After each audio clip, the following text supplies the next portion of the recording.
Hello everyone, आप इस वक्त ऑनलाइन क्लास में हैं।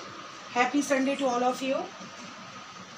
जैसे कि हम लोग जान रहे हैं कि हम लोग 9th ABC का और D सेक्शन का यानी कि आर्ट साइड और साइंस साइड दोनों का ध्वनि चैप्टर पढ़ रहे हैं। तो अभी तक जो आपने चैप्टर शुरू किया वो था चैप्टर नंबर 12 और इसका नाम है ध्वनि। ठीक है, मैंने इसमें से आपको कुछ चीज़ें नोट्स में भी बनवा दी और बहुत अच्छे से आपको दे दी है। ठीक है, 9th ABCD chapter number 12 and the chapter name is ध्वनि। ओके, चलिए पहले हम वो सारी चीज़ें रिवाइज करते हैं जो हमने फर्स्ट क्लास में पढ़ी थी। पहली क्लास में हमने क्या पढ़ा? हमने सबसे पहले पढ़ा कि ध्वनि क्या होती है। आप सबको पता है, मैं आपसे बात कर रही हूँ, आप मुझसे बात कर रहे हैं, चिड़िया चहचहा रही है, मेरा टीवी चल रहा है, मेरा म्यूज़िक सिस्टम चल रहा है, मेरा लैपटॉप चल रहा है।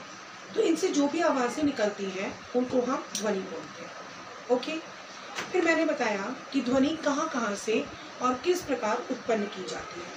वो चारों प्रकार मैंने आपको बताए। फिर मैंने आपको ये बताया कि एक्चुअली ध्वनि कहाँ से और किस प्रकार आपकी लाइफ में आती है।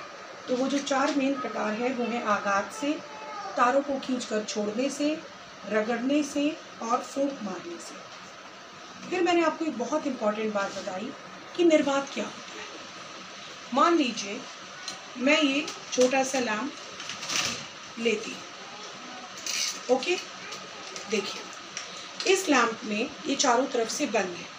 अगर इस लैम्प में हवा है, अगर मैं इस हवा को निकाल दूँ तो क्या बचेगा?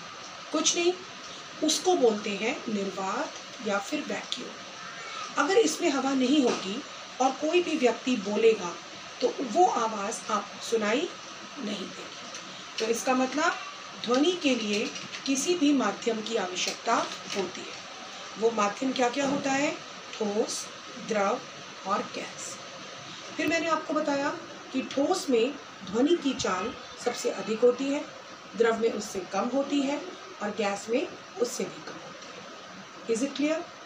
आज हम समझेंगे कि ध्वनि एक्चुअली चलती कैसे। इस क्लास से आपको नोट्स नहीं बनाने हैं।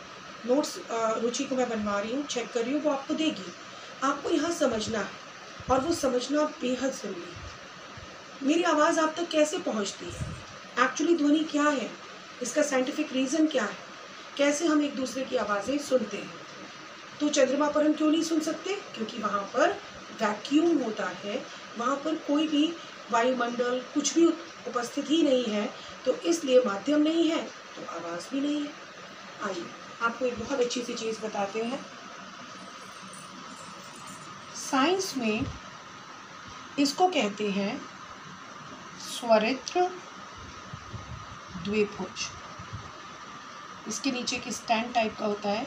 आपने ब्रश करने के बाद जीभ साफ करने वाली जीभ साफ करने वाली टंगनी देखी होगी, जिसको आप यहाँ लोग बोलते हैं। तो आप इसको देखिए केवल। चलिए हम उसी टंगनी को यहाँ खड़ा करते हैं और उसके नीचे एक स्टैंड लगा लेते हैं। ठीक है, इसके बाद हम ये समझ लीजिए हवा है। मेरी आर्ट अच्छी नहीं है, so I am making a कान हेयर। मान लीजिए कान है, हाँ ठीक लग रहा है। ओके, ये ईयर है और ये है आपका, आज मेरा मार्कर सही है, I bought the ink in the morning, स्वरित्र द्विभुज। ओके, आप सभी ने देखा है कि वो जो ब्रश करने के बाद जिसका आप जीभ साफ करते हैं वो इस प्रकार की होती है। कभी भी आज उसको टंग से हिला के देखिएगा तो आप देखेंगे कि वो आगे पीछे अपनी ओरिजिनल पोजीशन से हिलने लगती है ना। इसी तरह से उसके अगर दोनों कान को हम हिलाते हैं तो वो इस प्रकार से हिलने लगती है। डन।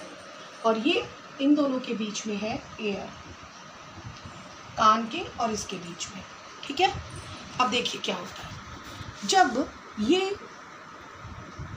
लाइन या ये जो इसका पार्ट है स्वरित त्रिभुज का, ये इस साइड में जाता है, तो आप खुद बताइए क्या ये हवा को दबाएगा? नहीं दबाएगा। अगर मैं इस चीज़ को दबाऊं या मैं अपने हाथ को दबाऊं तो वो दबता है ना, उसी तरह से ये हवा को दबाएगा। देखिए इस तरह से, और दवा दबेगी तो पास पास आएगी। बोलिए सच है कि नहीं? फिर क्या होगा, ये इधर भी आएगा और ये इधर भी जाएगा, यानी कि पीछे की तरफ। बेटा जब ये पीछे की तरफ जाएगा तो यहाँ पर आप देखेंगे कि ये हवा को पीछे की तरफ ले जाएगा, तो जगह ज़्यादा हो जाएगी। मैं इसको ब्लैक पेन से दिखाती हूँ आपको। ये देखिए, तो यही चीज़ दूर दूर हो जाएगी। यानी कि जब आगे जाएगा तो दबाएगा, और जब पीछे जाएगा तो दूर दूर करेगा। फिर इधर आएगा, फिर दबाएगा,